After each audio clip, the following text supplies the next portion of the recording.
Great. So it's with great pleasure then that I welcome Andrew Williams, who is currently in Kingston, Jamaica, and he is a PhD candidate at the Department of History and Archaeology at the University of the West Indies.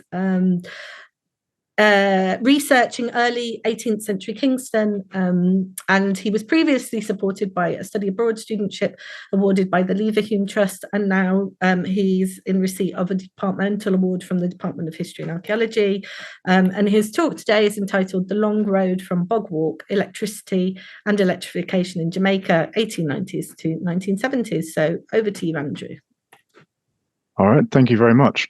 So yes, good morning, everyone in the Caribbean. Good afternoon, everyone in the UK.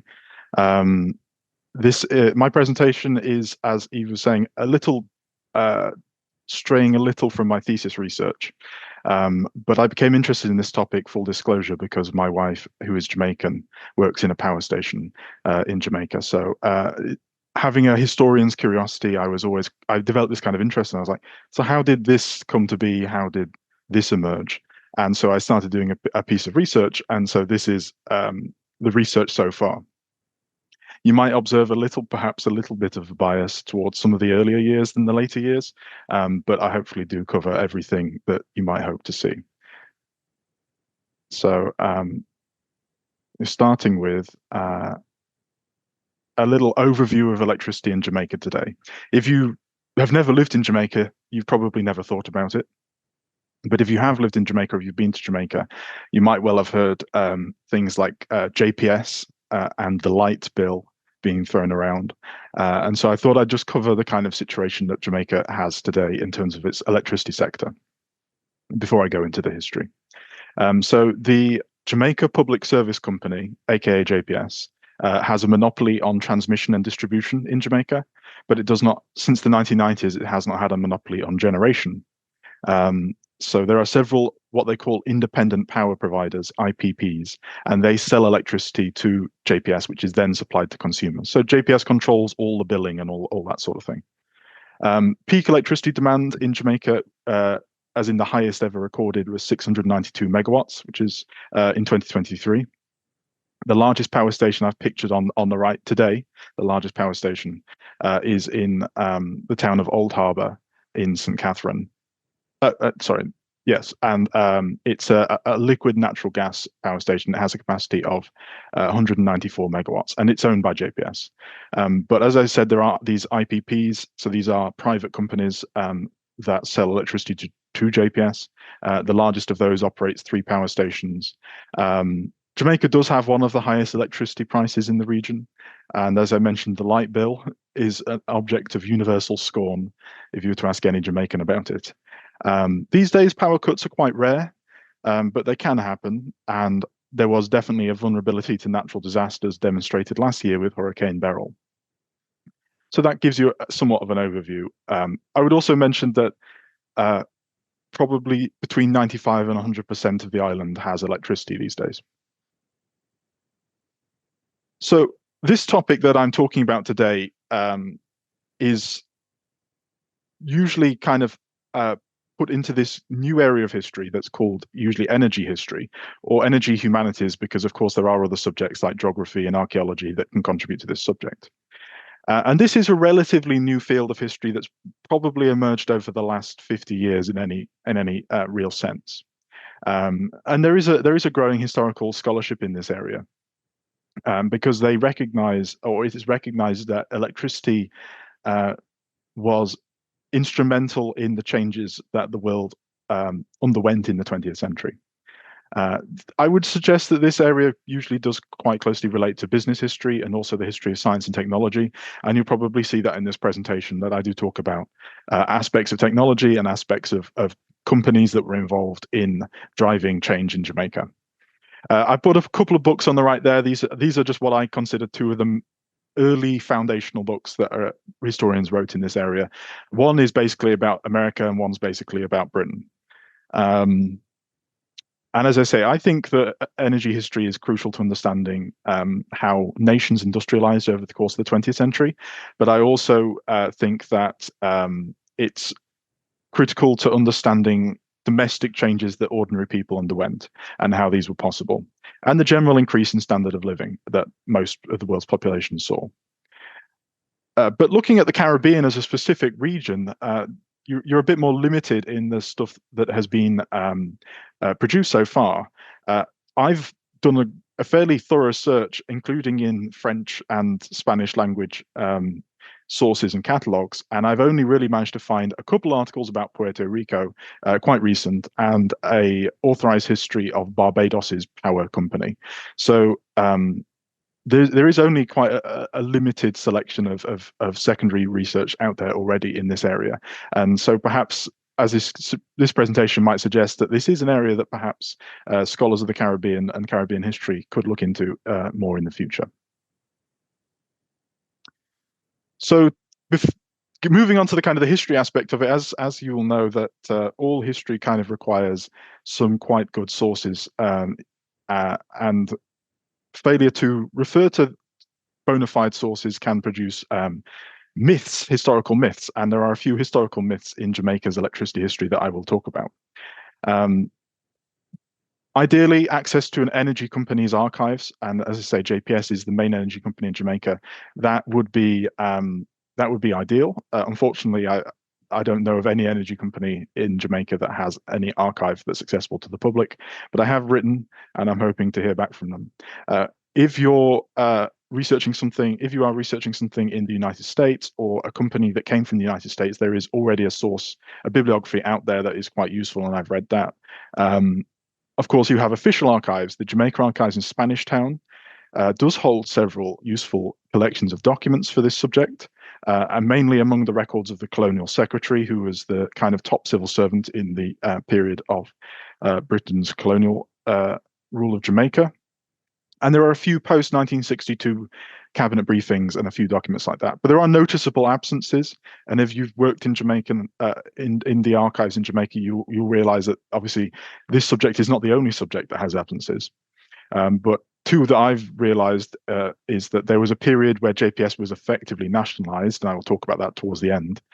There are no records from that period deposited in the government archives, and likewise there are no records from regulatory bodies like the Government Electrical Inspector, who I will talk about. There are, of course, other archives related to colonial Jamaica in the National Archives in Kew, and I've not had the chance to explore those in any detail for this subject. But I'm sure there'll be some overlap, and then there will be certain things that both sides will have kept that the other side will not have kept. And then, of course, you have these sort of what I'm just calling here third-party records. And the most useful of these are the newspapers, and I've used those extensively in this research so far. I've also used records from the Spanish Town archives, and the World Bank is a major source of information from the 1950s onwards in this kind of colonial development phase of late colonialism. I also have found here a framework that I think is quite useful to refer to when you're talking about Jamaica or any other Caribbean island and their electricity history. And this was classified as stages of electrification in the global south. And it has 4 phases, and I think Jamaica does fit under this. And if you look at any other Caribbean island, you'll probably find something similar. And this presentation is mainly going to be talking about that enclave electrification period and that electrification as an element of development colonialism, and touching a bit on the large-scale electrification projects. Jamaica basically fits these timelines. Perhaps you maybe add a decade on each one, but this is roughly what happens in Jamaica and also what happens elsewhere in the world. So we're going to get into the meat of the matter now. And we're going to turn back the clock to the beginning of the story, before electricity emerged, and what did people use for lighting in Jamaica before 1890. And I've got a few things here. You've got the peony wally. You've got the sperm candle, which emerged in kind of the Victorian period as a longer burning, brighter candle than the normal wax candle. Came from Wales, blubber. You have 2 examples of kerosene lamps that were also used in Jamaica. One known as the Tilly lamp, which is the metallic one, and the kind of home sweet home kerosene lamp. And you will see a lot of those types of, especially the home sweet home kerosene lamps, still in Jamaica, especially in country houses around the country. Don't probably get used as much as they used to, but they do. You still see them. And I have a couple of quotes here from that kind of pre-electricity period talking about this subject. One from Anthony Trollope, where he basically says that he's been to Havana, he's been to Cienfuegos in Cuba, and noted that they have lighting of some kind at night, and Kingston has no light.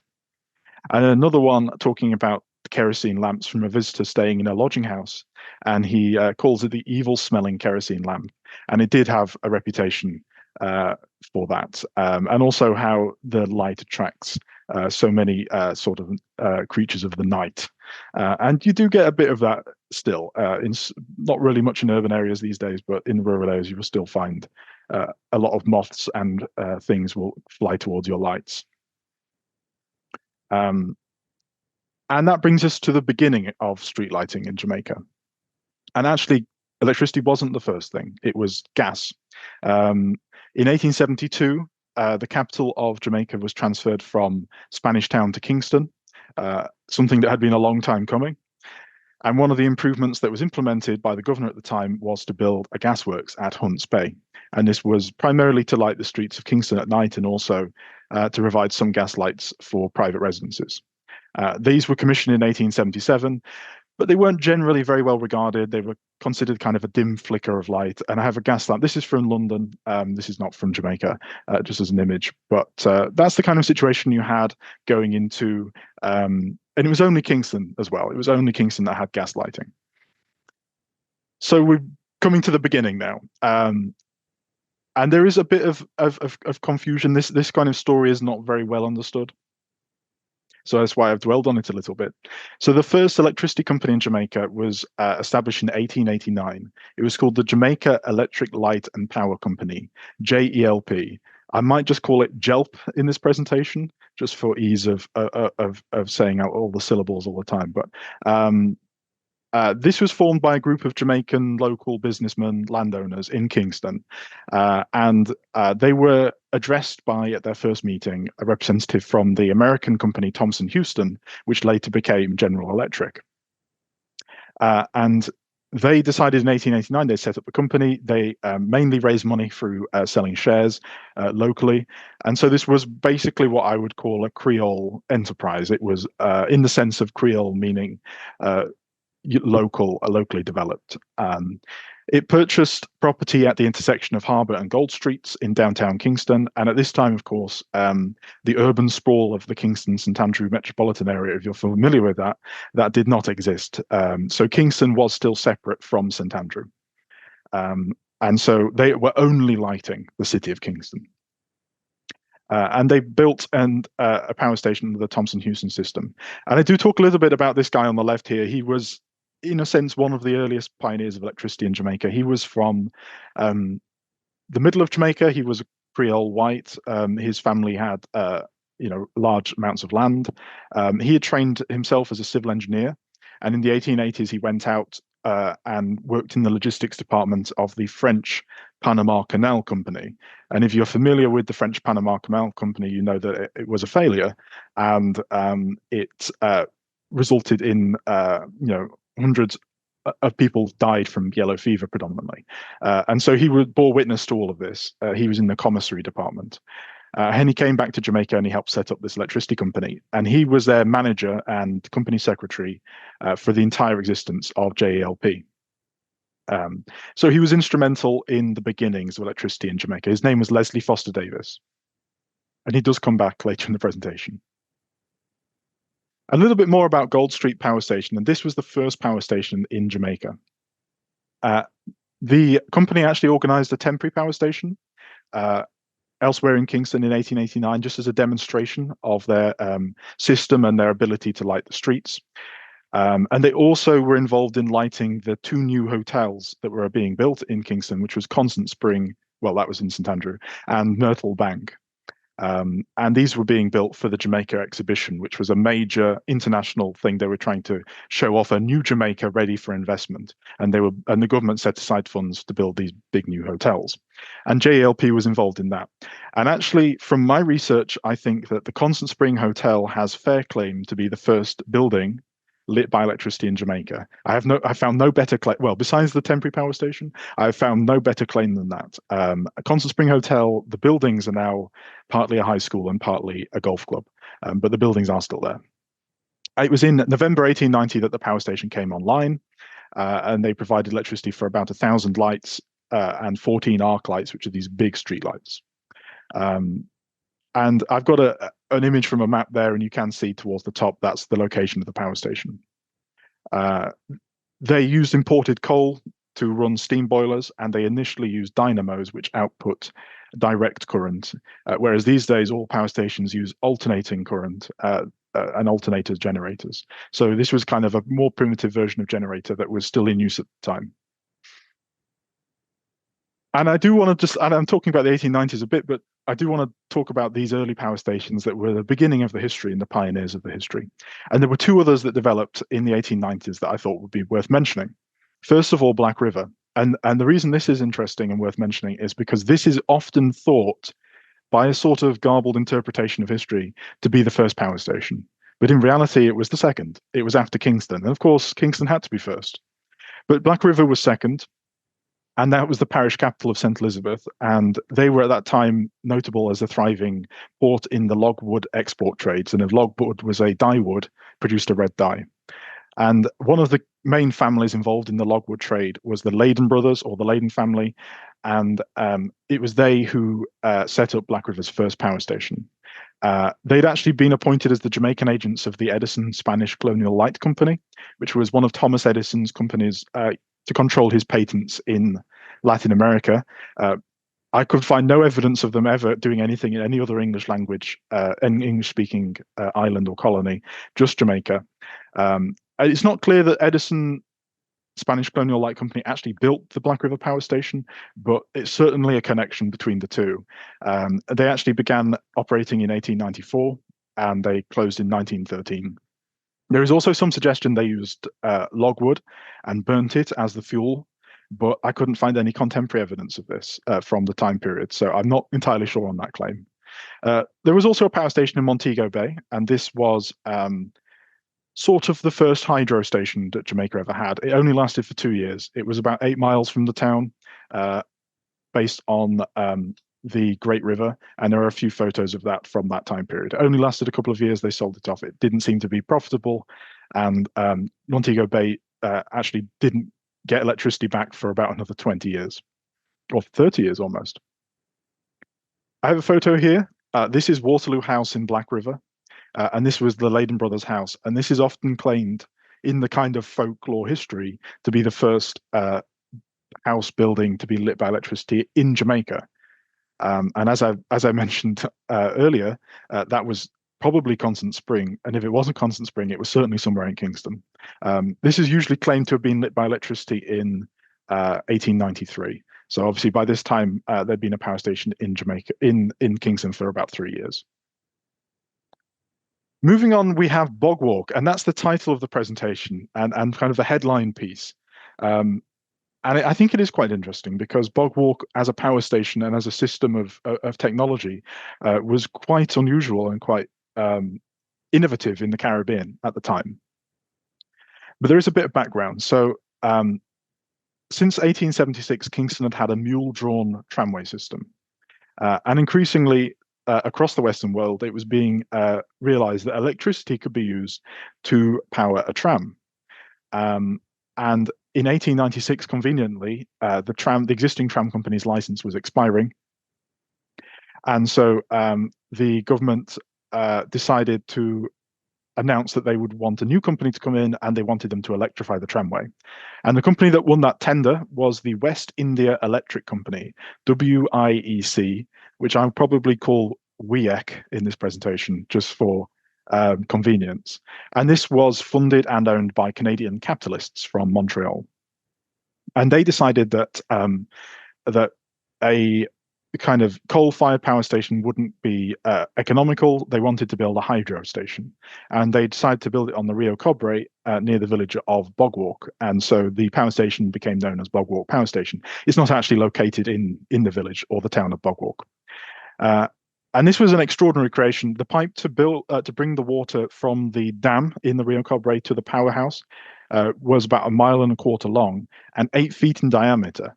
And it was often claimed at the time, I don't know how legitimate this claim is, but the claim at the time is that it was the largest pipe in the world. And the pipe, the transmission network, and the tramway, the electrified tramway, were all built by local black laborers. The power station itself utilized 2 pairs of turbines connected to 2 alternators. So these were alternators they were using, not dynamos anymore. Current was generated at 500 volts, and then it was used. Step-up transformers took it to 14,000 volts, and it was transmitted all the way to Kingston, where the tramway actually existed. This was quite far, about 20 miles. The system was designed by a man called Hugh L. Cooper, who at that time was at the beginning of a long and an illustrious career designing hydroelectric power stations into the 1930s, and his largest was at Dnipro in Ukraine, which was a major power resource for the Soviet Union. So one of his earliest projects was Bogwalk, and one of his smallest, I would probably suggest. The tramway and Bogwalk Power Station commenced operations in 1899 around routes in Kingston and Lower St Andrew. But there was a kind of weird situation because the license to supply electricity to the residences still belonged to JELP. So now you had 2 competing companies doing electricity in the same place, but different things with it. And it was not really a sustainable situation. I have a few photos here of Bogwalk Power Station and the kind of system that they built in the 1890s. You see the dam on the top left, the pipe on the top right, the powerhouse originally, how it looked in the 1890s on the bottom left with the pipe going to it, and then inside the powerhouse with the turbines and so on. So there's just some nice images there. And I also found this on Google Maps. If you're curious, this is what remains from the street. I've not actually driven past Bogwalk, so I've never had the chance to take my own photos. This is what remains of the power station. A lot of this is a concrete structure, so I think a lot of this was built later. As I will discuss, Bogwalk stayed in operation for quite a long time. So early electricity regulation, and this is another important topic just to kind of cover briefly. Of course, as soon as electricity emerged in Jamaica, they were thinking about how to control it, regulate it. It was a relatively unusual technology. There was an element of danger potentially involved in it. And they passed a law in 1890 whilst Gold Street was still under construction. It introduced a few criminal penalties for tampering with electricity wires and so on. But the main provision was that companies had to acquire a license from the government. Funnily enough, the law contained no penalty for not acquiring a license. So JELP didn't actually apply for one for another couple of years. The law, as amended and as changed over time, actually stayed in force in Jamaica until 2015. So it was the same legal framework that electricity operated under for 125 years. Regulation in terms of actually carrying it out was mainly the responsibility of local authorities, parochial boards. But in 1898, the first government electrical inspector was appointed. Now, this entity still exists, and its main purpose is certifying meter boxes and electrical installations in houses, but back then it used to do power plants too. It wasn't always easy. I found an interesting quote here from the electrical inspector in 1908 talking about the WIEC. And he said that every demand or representation of the electrical inspector is evaded by the inspector being informed that the matter has been referred to Montreal. So perhaps you see one of the negatives of having these Canadian companies running the electrical system is that locally it was hard to hold them to account. This is probably one of the most important parts of the entire history in terms of the impact it had on people in a single instance. And this was the Bogwalk disaster. You may or may not have heard of this if you're familiar with Jamaican history. This was the worst ever incident in Jamaica's electricity industry. It occurred on the 27th of June, 1904. And early in the morning, there were two parties of labourers under the supervision of two WIEC employees, and they were inside the pipe, clearing it of sand and debris that had accumulated from the riverbed. And the water level began to rise in the pipe faster than was expected, and this induced a panic among one of the gangs of labourers. The other gang that was elsewhere in the pipe managed to escape unharmed. And this gang that was actually the one closer to the powerhouse, so further from the dam, they basically fought with each other to try and escape from the closest manhole, some rather than using the more distant but probably safer escape routes that were kind of there. There was not a huge amount of detail, like nobody really knows what happened, but it seems that they doused their torches, they were in darkness, they were basically in panic, and in the end, 33, with the rising water levels, 33 men died from drowning, mainly from around the Bogwalk area. A coroner's inquest was held afterwards, and the WIEC was put on the stand, but they were not found criminally liable. And there was also a civil case. Some of the relatives of the deceased sued the company, and that was also dismissed. So the WIEC got away with it, at least in terms of penalties, but they certainly had hurt their reputation. That's an image of Henry Holgate, who was the manager of WIEC at the time. So I've been sort of in the details a bit. I'm going to fast forward a little bit.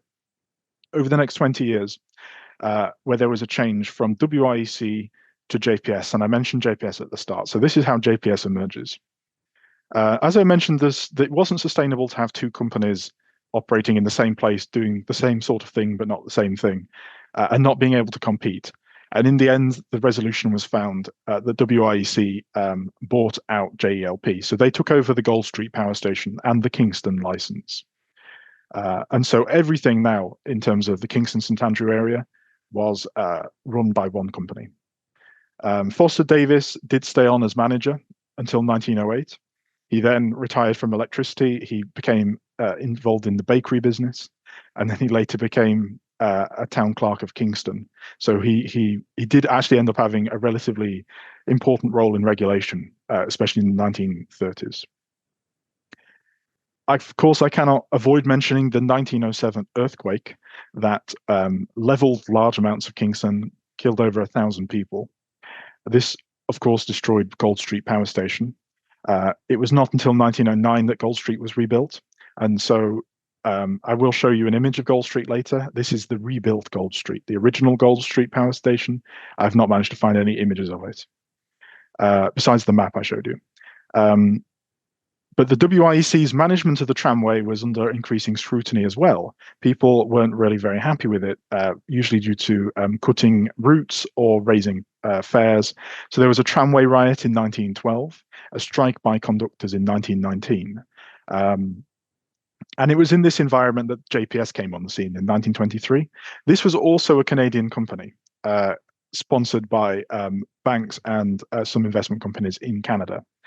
And they came on the scene. They just purchased WIEC's licenses. They took over the entire Kingston, St Andrew, Rio Cobre electricity network, and they appointed an engineering company called Stone and Webster from America, and they ran JPS on the ground. The new manager that came in, Alfred Nichols on the right, he was an English expatriate. He'd been working in Kentucky for the last 5 years for Stone and Webster, and he was instrumental in kind of salvaging the tramway and really kind of bolstering the image of JPS among the public. So here we have two side-by-sides. This is Gold Street Power Station on the left, how it looked in 1930, and on the right, how it looks today. I actually didn't know where this was located for some time. I've driven past this street in downtown Kingston many times and never realized that this was the original power station. And so you do see that actually a lot of the features remain the same. The building that's in the foreground is, I believe, more of the office building. The building that the kind of warehouse-looking structure further in the distance is the actual powerhouse. And I don't have that angle in this presentation, but it does still say Jamaica Public Service Gold Street Steam Station on it. So even though it's been unoperational for quite a few years, it does still have the original words on it. So in the 1930s, now with JPS on the scene, you begin to see an expansion of electricity across Jamaica, not just limited to the key metropolitan areas. JPS undertook a number of improvements. They converted Gold Street from coal to oil. So Gold Street was the only ever coal-fired power station in Jamaica, and in 1930 it converted to oil. They imported new machinery, increased the capacity, the megawatts. They built a new stack, which is a gigantic chimney, effectively, which at the time was the tallest man-made structure in Jamaica. Nichols himself initiated some staff welfare programs and kind of encouraged talking about health and safety. So they began putting notices on the trams saying, careful when you come on and off and things like that, which was all novel because under the WIEC, they didn't care much about that. The 1930s, you began to see small Jamaican towns begin to build small power stations. Mandeville, Savannah Lamar, Morant Bay, Linstead, Maypen. There's a whole list of power. Almost any town you can think of did actually have a small power station at one point, and they began to be implemented in the 1930s. JPS also began its expansion program across the island. So first of all, they bought a power station that had been built in 1927 at Montego Bay, and this is that power station on the right. They also bought one at Port Antonio that had originally been owned by the United Fruit Company, which were the banana trade people. And they created a new subsidiary called St. James Utilities, and they ran both of these power stations. So they now had outposts in Port Antonio and Montego Bay. And by the 1930s, you began to see more of an impact of electricity in domestic life. So electric refrigerators, electric fans, electric stoves, all these things, especially among the middle and the upper classes of Kingston, began to percolate through. So the situation in 1946, I found quite an interesting volume that was written for the US Foreign Service, and it does give an overview of how things stood by 1946. So JPS had begun a program of building hydroelectric power stations. Just not huge. At the time, they were bigger relative to the total capacity. These days, these hydroelectric power stations, they still exist, but they take up a relatively small amount of generation. They also had begun acquiring even more of these small power stations. So they acquired the ones at Lucy, Falmouth, St. Anne's Bay, Black River, and Brownstown. But there was also a controversy that was beginning to emerge because JPS operated on a frequency of 40 hertz. Now, I'm not an electrical engineer, but all I can tell you is that 40 hertz, if your electricity is on 40 hertz and your appliance operates on 50 or 60 hertz, they're not compatible. So this was becoming a controversy when people were importing foreign appliances and unable to use them in Jamaica. There were also still private power stations across the island. There was one at hydroelectric at Ocho Rios, a diesel at Port Maria, another diesel at Mandeville, and another one at Morant Bay, and another one at Savannah Lamar.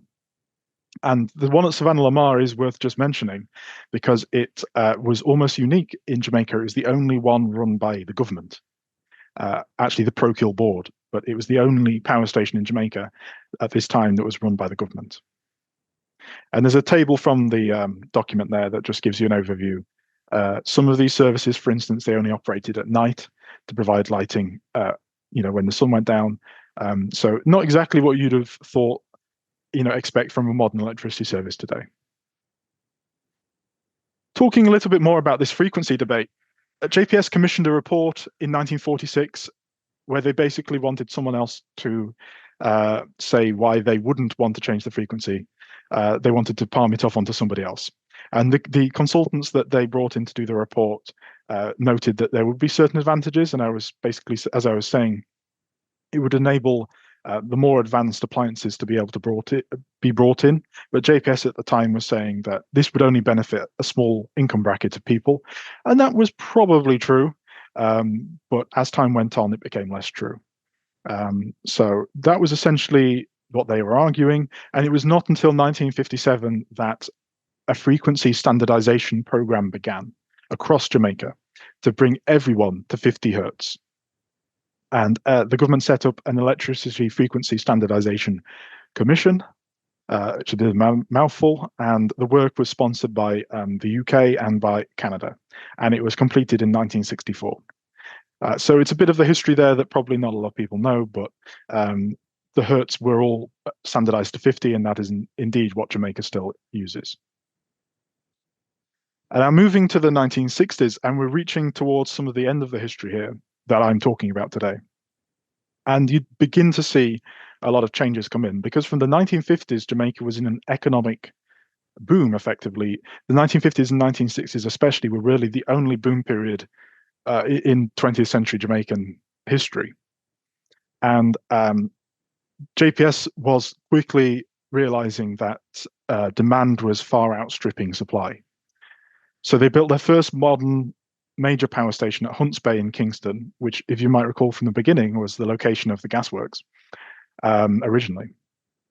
By 1966, it had 73 megawatts of capacity, and at the time that was out of 109. So Hunts Bay was the majority of the capacity in the 1960s. They also built a few more hydroelectric power stations in the 1940s, 1950s, and as I said, a lot of these are still operating. Many of these were located in places that were originally proposed in 1920, when there had been a debate over electrifying the government railway, which never happened, but the consultants went out and they explored all of the rivers and so on, and decided where the best places would be to build a hydro station. And it actually ended up being basically the same places JPS would come back to 30 years later and actually build them. Savannah Lamar, as I mentioned, was the only government power station, and was the last power station to come under JPS's purview. All of the other small power stations eventually were bought out by JPS.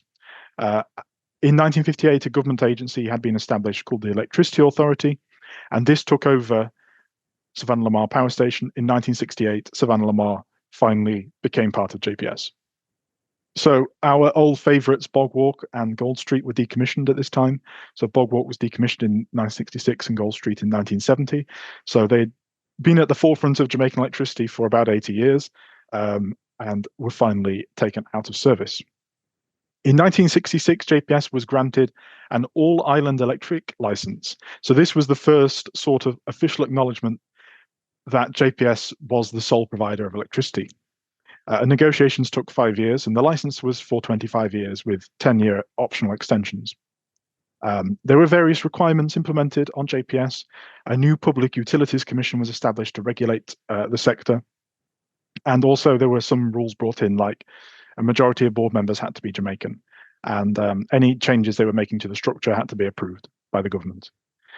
The first rural electrification effort began in 1964, called the Village Electricity Scheme. So it was Norman Manley had acknowledged while he was Premier in 1960 that rural electrification should be something the government does, but it didn't begin until 1964. And even in 1964, this scheme wouldn't be what you'd have thought. So they weren't actually expanding the transmission network to these rural places. They were just building small power stations in remote towns and villages that the parish councils would then have to run after JPS had installed them. And there's an image on the right of Hunts Bay, which has since been decommissioned quite recently. So it was in operation until 2023.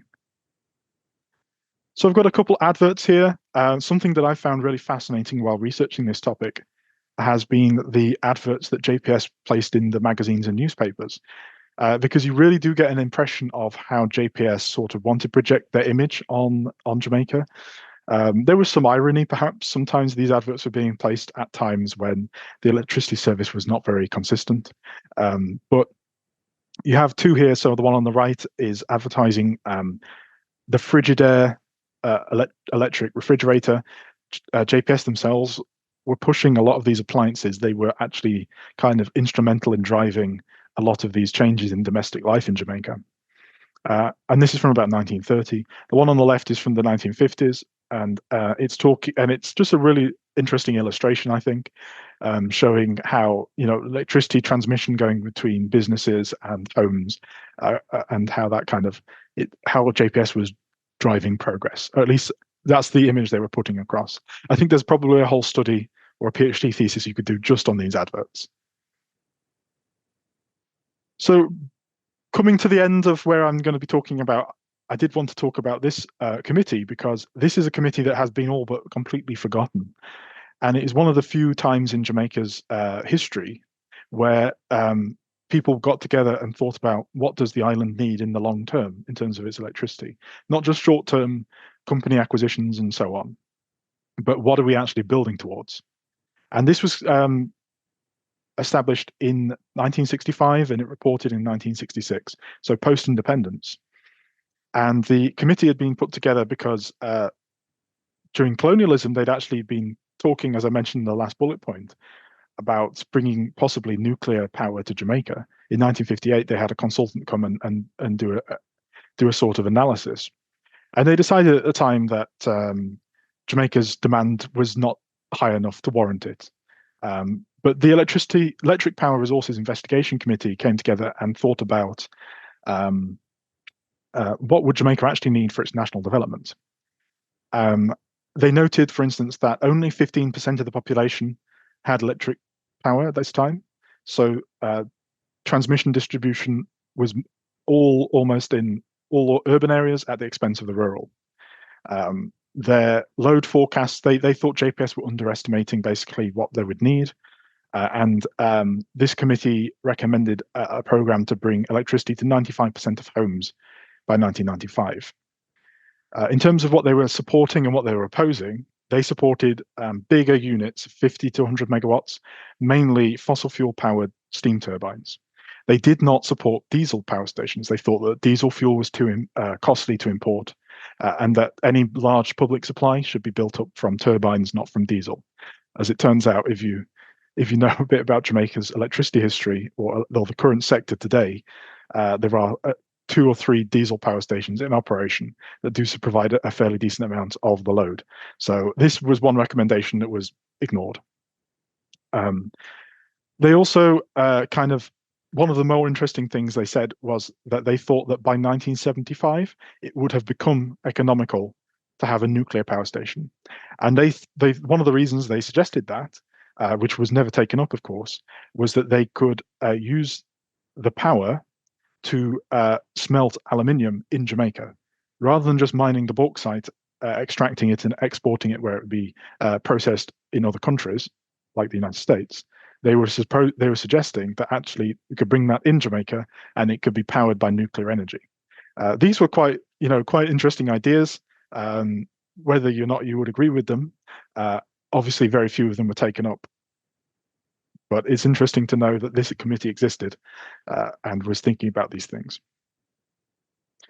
So kind of my last conclusion-ish slide, talking about the end. And as some people might have come to this presentation hoping I'll talk a bit more about this, and I'm sorry, but the research direction currently, I'm more focusing on the early years. But just to kind of summarize what happened, and a lot was happening, of course. As I was saying, demand was outstripping supply. In the 1960s, power cuts were becoming more numerous and even more numerous in the 1970s. There was not just because of JPS failing to build enough generating units. It was also, there was more than one side to the story. The government was not keen to allow any rate increases to the electricity prices. And of course, JPS would need the promise of more money to be able to secure investment to then fund building new power stations.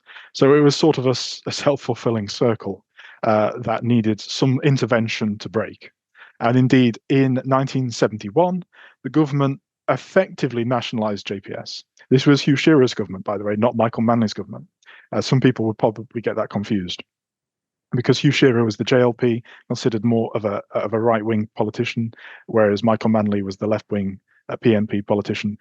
The JPS had already been acquired by the government before Manley came in. They didn't actually nationalize it in the sense that you might think they passed. They did not pass any legislation to nationalize a company. They just bought the shares. So it still remained a private company. It's just the government owned most of the shares and appointed most of the board. So by the end of the decade, by the end of the 1970s, they owned 99% of ordinary shares. But there were other events happening in the 1970s that any kind of progress that was happening this put a stop to that, and these were the two oil crises. And of course, there was a lot of other things happening in Jamaica at the time. This was a decade of quite severe social unrest and political violence, and corruption effectively, and so on. So there was a lot going on in the island that didn't really mean that everything was going swimmingly. But that being said, under Manley, a rural electrification program did begin. One that actually involved expanding transmission networks, not just the village electricity scheme that I mentioned. And this continued into the early 2000s, and it was effective in the end. And as I say, I don't know the exact figure, but I suspect 95 to 100%, well, probably 95 to 99% of people now have electricity access in Jamaica. Power cuts did not stop. In fact, they probably got more severe. And an explosion at the Old Harbour Power Station, which was built in about 1970, by the way, in the mid-1990s, created another crisis in electricity. So basically, they knocked out, JPS lost about a third of its generating capacity. And it was at this time that these private companies that I mentioned right at the start, the IPPs, came in, and some of these were diesel. So the challenges of the electricity sector during the 1970s, they coincided with a decade that was very difficult for independent Jamaica as a whole, and one that probably many would say, Jamaica's still feeling the effects and the aftermath of the 1970s to this day. So that kind of brings to a conclusion my kind of spiel, monologue about the electricity history up to the 1970s. I do want to finish with a couple of thoughts here. So this is obviously, we're talking about the Caribbean as a whole in this seminar series, and although this presentation is focused on Jamaica, the Caribbean as a whole, there were different histories. So the electricity industries of these islands and sectors did not develop in the same way. It wasn't a uniform development. However, many characteristics were shared. The geography, foreign capital, and things like that. Local, possibly enterprise. You did see quite a lot. You do see in the electricity sector, as opposed to probably some other sectors, quite a lot of sort of experts moving between islands and different systems, moving across even languages. So you see that some of the same individuals appear in various different places in the Caribbean at different times. So the question is, what more that I want to kind of pose is, what more can we learn about domestic transformations, foreign capital, neo-colonialism, perhaps, local innovation and enterprise from a comparative study of the Caribbean electricity? And so I do invite discussion on this or any other subject raised by my presentation. But I do have an image on the right there that is an electricity post outside where I live, with birds nesting in it. And that is quite a typical wiring for somewhere in Kingston. You do really see it's quite a web, you would say, of electrical wires. Not all electricity, some of these are internet, but yeah, that really does sum it up, and you'll probably see this in a lot of Caribbean countries. All right, well, thank you very much. That's my presentation. Fantastic. Congratulations. That was really, really fascinating, Andrew. And yeah, full disclosure, I used to work in energy sector consulting in the Caribbean many, many years ago. It feels like a former life now. But there's so much that can be examined and understood and looking at and understanding this history as well. And I think it's a really rich study that you're doing, and I think it will also provide a really helpful framework for other scholars that I'm aware of who are working across the region to kind of tie some of these ideas together as well. I'll start. We've already got a question in the chat from Abigail, who's asking, who says that this is an informative and interesting presentation, and she has two questions for you. In the early days, how did they bill people? Great question. And did they tend to supply electricity to more well-off areas as opposed to rural parts? That's a good question. So in terms of the billing, I think it was manual reading of meters normally, typically. A lot of that has turned digital, obviously, in the past few years in Jamaica and a lot of kind of catching up with a lot of countries. So they did have set prices for electricity.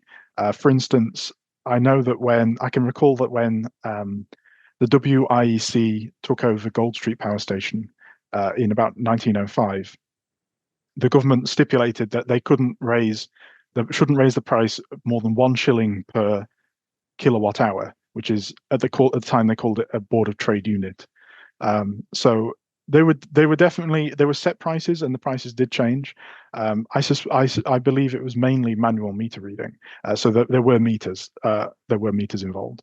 And I think I've somewhat answered the second part, which is basically yes. It was mainly the more well-off areas. First of all, you had the urban areas, so most places like Kingston had slums and so on. These did not have access to electricity, so it was the proper residences that had access, and you would see the same thing in other towns across the island. I would mention as well, in terms of the billing, now it's all central by JPS, but of course, at the time when there were multiple different electricity companies, each one will have had their own billing department. And I did read an interesting document in the Jamaica archives in Spanish Town about the Savannah Lamar power station. So it was because it was run by the parish council. They used to make reports to the parish council every month about operations and personnel and so on. And in these reports, you do see issues with some of the clerks who were supposed to be collecting the money, sort of fraudulent activities and so on involved. I think there was one issue with one of the clerks at Savannah Lamar was paying the money into her own bank account and then like withdrawing it for the company afterwards or something. But it was definitely some weird things going on. So I think billing probably. There are still issues with billing, and illegal electricity access is one of the biggest issues that JPS faces today, and many other Caribbean countries, I think, too. But it's definitely streamlined over the years. Okay, thank you. Has anybody else got a question they want to ask? Give you an opportunity. People have gone very quiet. Okay, I just thought I'd ask you one that's been troubling me, which is what on earth is a sperm candle? Just because you showed that earlier and I had no idea what that was. Well, it's something called spermaceti, which is the word so it's not sperm as in what you would think, but it's spermaceti. And as I say, I think it was whale blubber, and kind of like melted it down into a wax. And basically they came up with it they found this out in like it was something in the time of the 1700s. So you do see spermaceti was sometimes imported and exported. But it was primarily in the 19th century they discovered that it would be it was basically could burn longer and brighter than normal wax would. And so they began to distribute it as a candle. But you do find, I did read an interesting magazine article from the 1930s, and someone was saying basically before electricity came to Jamaica, there was a class divide between people who lit their homes with candles and people who lit their homes with kerosene, because kerosene was the lower class option and candles was the upper class option. But sperm candles were kind of despite their name, they were the best kind of candle to have. Mm-hmm. But also a great risk of fire as well, I would imagine, at that time. Yeah, I think that was definitely the case, and a great risk of fire. And there were multiple fires in I know Kingston alone in the time before electricity. 1882 was a massive one, burnt down whole streets and things like that. So who knows how much of that was caused by open flames. Okay, fantastic. Helen in the chat is asking, will you be continuing this research? I suppose to add to that as well is where do you see this research taking you, really? Yeah, well, it's interesting because I think that it's one of those subjects where there's not a lot out there. So I think it needs to have an empirical base of information out there before some of the more interesting questions begin to get answered about some of perhaps you can apply, as in you see the next question, you can apply some sort of like theoretical analysis to some of these questions or hone in on very specific parts of it. Like I mentioned, the advertising history aspect of this is something that I find quite interesting as well. Or the labor force, if I can find enough source material about possibly changing education and so on in the labor force, how did they start to train local Jamaicans to run things and things like that. So the question is, what does it materialize as? Possibly, I mean, ideally, try and get some of the research published, and then perhaps hone in on specific smaller parts of it that I find interesting. So I definitely think I will continue the research. Whether I go beyond the 1970s or whatever, I don't know yet. But. Okay, and please feel free to ask your questions. You don't have to put them in the chat. We'd love to see some of you. If you've got we've got Renuma has put a question. You're welcome to stick on your video and ask the question if you wish. Otherwise, I can ask it for you. I don't mind. Okay, so the question we have here is: how would you connect neo-colonialism with the system for electricity management? Many thanks. Yeah, well, basically, the interesting thing that goes on in Jamaica is the fact that Canada's involved. And Canada and Jamaica do have an interesting history in the 20th century. There was even one point where some people in Canada supported making Jamaica part of Canada. And this was all the time while Canada was still British. So both of them were British colonies, although Canada was a dominion, so it had a bit more sort of flexibility. And so you do see this sort of Canadian intervention as early as 1897 in Jamaica and their electricity system. And so I'm not sure how you would classify that really, if that would be neo-colonialism or just kind of colonialism within colonialism. There has been some research on this in terms of Canadian capitalists and entrepreneurs spreading out into Latin America and the Caribbean, funding a lot of utility companies in different, a lot of Spanish-speaking countries. And that wasn't, that was a big phase of Canada's of development from the 1890s onwards. And so the question is kind of the neo-colonialism question, because you then have Canada taking over, running JPS until 1971, and then again, since JPS was privatized in 2001, it's been owned by Korean, Japanese, and I think American companies. So I think it's interesting because JPS and it's now part of a structure that the book doesn't stop in Jamaica. It actually goes up another level to foreign interests. And so I definitely think that there's a case to be made. Perhaps there's more research needs to be done about how that's manifested, particularly since 1962, and whether foreign ownership of the electricity sector has kind of impacted on government policy rather than the other way around, because government obviously impacted on JPS, but how much has foreign ownership, restricted development or raised prices or been basically counter to the interests of Jamaican people? So I think there's definitely something to explore there.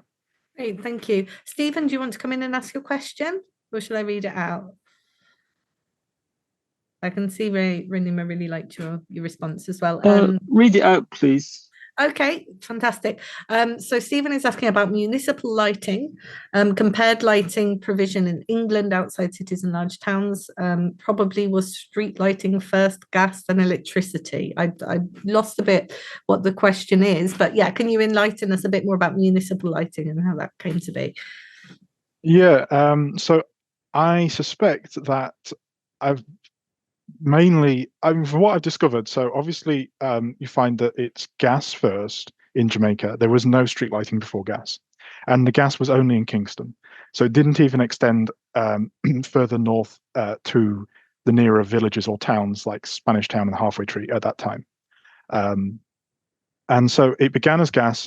There was a point, so gas kept that they had the license to light the streets for some time after electricity came in. I haven't pinpointed the point where it swaps over. I know there were some electric streetlights in Kingston, but I haven't pinpointed the point where the gas stops. I've even read that even as late as the 1940s, the gasworks were still in operation and they were still lighting some streets. So there was a very gradual change in Kingston. Effectively, one of the reasons for that was that the gasworks was government owned, and so they weren't keen to lose their investment or to they were protective of it as their own interest. The local council was. So it took some time for electricity to break into that part of Kingston, I believe. In other parts of the island where these small power stations came in over time, especially from the 1930s onwards, the main purpose was street lighting. So their main purpose was street lighting with electricity. So you did see that basically these places like Mandeville or Montego Bay, they had no gas. There was no gas phase. It was just straight to electricity. But that came relatively late. So compared to Britain, a lot of this was developing 20 or 30 years after it had happened in Britain. Great. Ellie, would you like to come in and ask your question, or would you like me to read it out for you? I did ask the question, but I'm not turning on my video. That's no problem. Over to you. So I was actually interested in the point you made about the nationalization of the company, sorry. And because I've done research about a textile company in Jamaica called Aragonabo, and that was also nationalized. And I just wanted to ask you if you knew if this was like a usual tool of government, because that was done by the PMP, and you said this one was done by the JLP. So I'm just thinking about how often was the tool of nationalization used by the government? Or different governments? You might not know the answer to this. This is just me asking the question. Yeah. Well, I'm probably not the best person to answer, but I have some answer. The nationalization was not a common. So some parts of the economy in Jamaica have been nationalized from the beginning. So, for instance, the railway. The railway has always been a government entity. It's never been privatized. But most parts of the economy were nationalized in the 1970s under Michael Manley. It was probably unusual in the sense that JPS wasn't nationalized by Manley. It was actually nationalized before that. So that's why I pointed it out.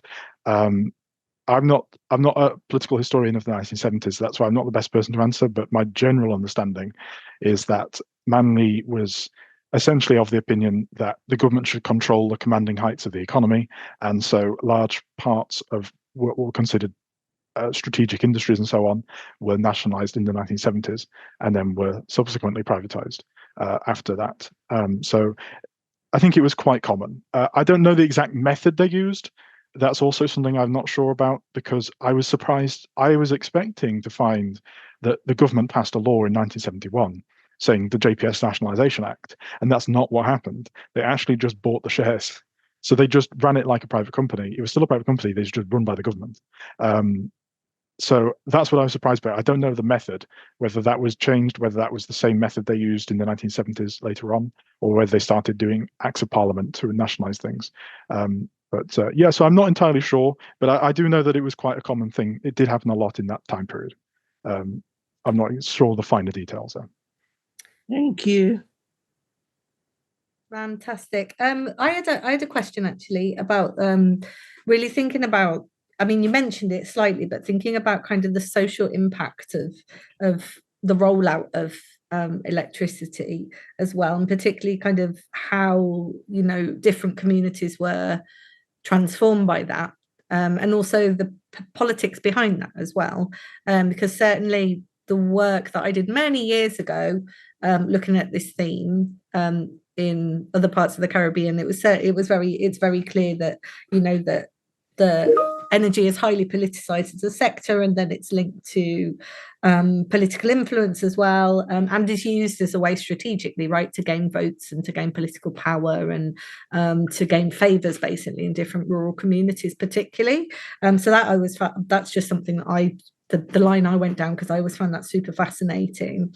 But I also was really interested in kind of the introduction of do we call them electrodomestics? Would that be the term? But the idea that people gradually you think about the idea about the housewife as well, and the idea, in the very 1950s kind of imagery and ideas around kind of making life as moving towards technology and modernity and making life as easy as possible, but along with those kind of technological advances came things like, the ability to store medicine, and so the ability to, having an impact on diet as well, on people's dietary habits and cooking habits, also perishables. And so I appreciate that's probably not something you've looked at as much in this research, but I think there's a really rich, I think what you're, by looking at the kind of history behind this and looking at this methodologically as well, I think that really opens up the way for much kind of deeper questions as well, in terms of thinking about the societal impact of that. And with electricity particularly, as people definitely, I think, who write about it now forget what it was like, because the idea that you can't just switch on a light and you have light, that all of the implications behind that, and particularly that was very staggered, so it wouldn't have happened in a way where from one day to the next people suddenly had access to these transformations. So there's not so much a question in there, it's just kind of thinking about the kind of societal impact of that, and how much you've thought about that in terms of kind of Jamaican society. Yeah, I mean, I agree. I think there's a fascinating piece of research to be done on how electricity actually transformed things. And I mean, even in terms of domestic appliances and how that transformed people's lives, like deep freezers and so on, like that, things like that. And I think it's probably fascinating to do, comparing, even within Jamaica, you could compare somewhere that got electricity in the 1980s to somewhere that got electricity in the 1920s. How different did that make people's lives? Because you only have to drive out of Kingston for about an hour and you'll find somewhere that probably didn't have electricity until the 1980s, the 1990s. And so they didn't have lights, they didn't have air conditioning, they didn't have deep freezers. They might have had a generator, possibly, some wealthy people, but primarily they didn't have those things. So you can even look at how this might have changed people's diets and lifestyles even within Jamaica. And also, sorry to interject, but also in heat as well, right? The fact that living in a very, very hot environment and being able to then have a fan, right, to get rid of mosquitoes or bugs or whatever is, really transformative for people who were not able to, get respite from that as well. So it's all of those different factors that I think are super interesting. I think they could open lots of different lines of inquiry. Yeah, and I hope that hopefully, this research, and if I publish it somewhere, can be like the empirical basis that you can start to explore these more interesting. Well, I think this is interesting, but even more interesting topics that come off from it. Great. Has anybody got any more questions for Andrew before we wrap up the session? Any more comments or questions? Okay, right. Oh, well, then that just leaves me to say thank you very much, Andrew, for such a fascinating session. And we really look forward to welcoming everybody at our next seminar.